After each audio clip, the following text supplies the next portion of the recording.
The amazing truth about Dorothy Dale Kloss's life is that she's still peaking.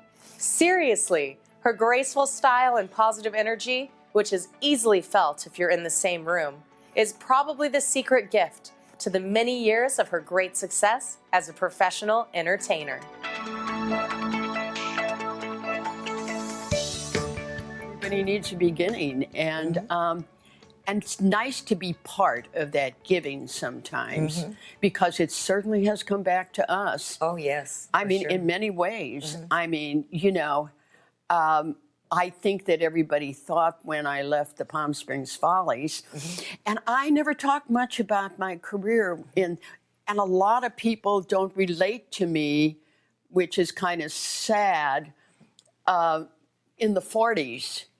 But I was a star I played when Sinatra, good old Blue Eyes, when he was at the Paramount and all the girls were screaming. Right. I was at the Strand Theater with Eddie Duchin. I had just come back from South America. I was there a year at the Copacabana Palace in Rio. Gosh. You know. Wow. And that's a famous club. It still exists probably. Oh, I don't know. Well, yes, the hotel. The Copacabana? Well, it's the Copacabana Palace is the hotel. Right. And then they had the big showroom, you know.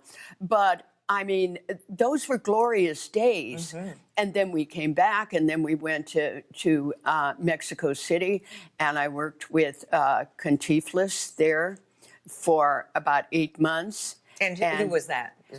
He was a famous comedian who did Around the World in 80 Days, you know, and so I was very lucky in that respect. But everything, you know, hinges on Palm Springs Follies, Palm Springs Follies. Oh, that was just at the end of, that was totally after your career. Well, I went into it when I was 71.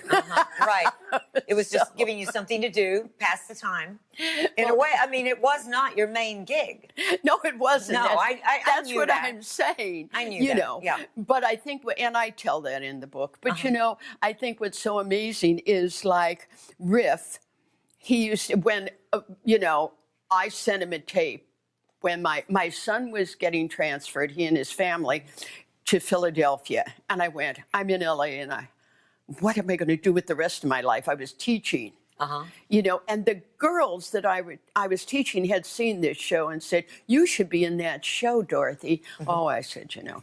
Then when Craig said to me, Mom, you know, I'm being transferred. And I went, well, what am I going to do with the rest of my life? I'm tired of teaching. I love teaching, but you can have too much of it, you know? Now, you're saying teaching tap. Teaching tap. And ballet I did, too. But anyhow, and I was trained in both of them. And so I thought, you know, he was leaving in January 1st. When he and his family left, and I went, oh.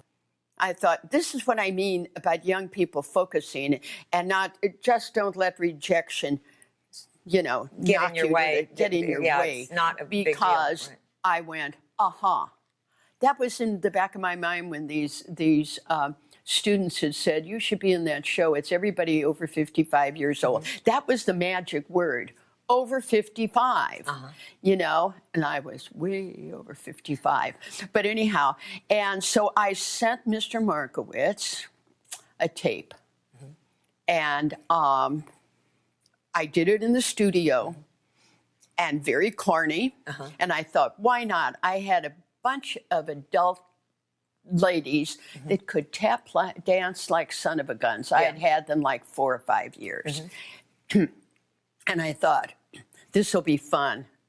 And I was in front of them, and I had and they wanted to do it. I sent them this tape, and then I sent them a single tape. And the next day I got a call, and he said, you know, I'd really like you in the show. And he said, but I want you to come to the audition in L.A. And he said, let's talk. And I said, fine. And so Madeline Clark's dancing school in L.A. And, oh, my God, there were 200 people a day auditioning for this show. So the choreographer was there, and they're just all fighting for the front line. And I'm like, oh, why? If They're you've got fighting it, for the front they're line. fighting for the front line. And I went.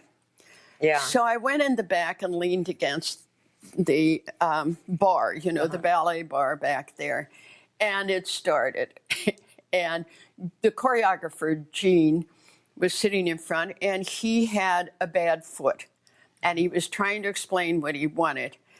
And all of a sudden he said, the blonde, you in the back. And I went, well, there was a wall behind me. Okay, but it was you. You were in the back. And he said, you know, come on, come here. And I went, you. And I walked up. But he had my resume, you see. He knew that you would be able to see. take direction and So show everybody. He said, would you do me a favor? You look like you know what you're doing. He said, would you do it for me? He said, I'll tell you some of the things and then you take over. And I went, okay. So we did. And at the end, Mr. Markowitz called me over and he had my resume and he said, so Dorothy, it says here you're 70.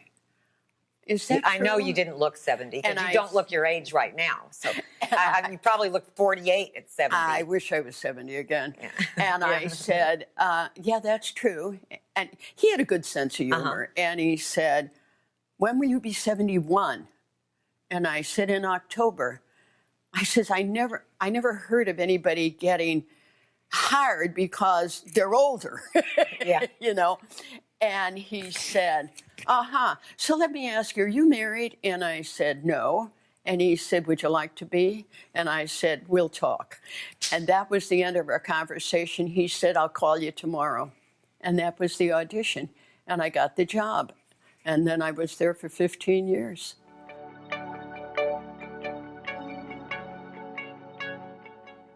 The romantic and talented Ken Prescott, co-host of Two for the Show, tells how he met his co-host, dance partner, and mate for the very first time